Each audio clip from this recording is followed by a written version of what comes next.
রাজস্ব ফাঁকি দিয়ে ওভারলোড পাথর বোঝাই লরি রাজ্যে প্রবেশের অভিযোগ ছিল দীর্ঘদিনের। সেক্ষেত্রে পাথর ব্যবসায়ী ও পরিবহন দপ্তরের গোপন বোঝাপড়ার অভিযোগও ছিল।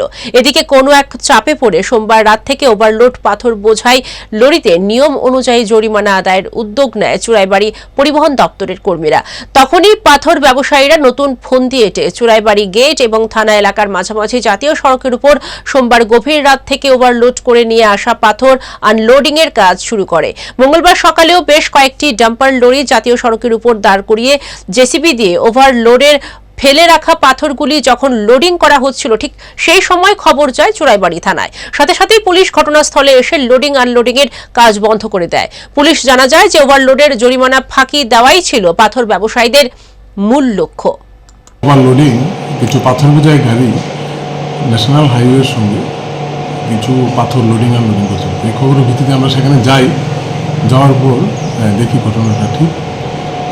তো আমরা ওখানে যাওয়ার পর তাদের সঙ্গে কথা বলার পর তারা স্থানীয় লোকাল সবাই পাথর ব্যবসায়ী এবং আমাদেরকে অনুরোধ করে যে ভবিষ্যতে এরকম আর কোনোদিন তারা করবে না। তো তাদের এই কথার পরিপ্রেক্ষিতে এটাই আমরা করেছি।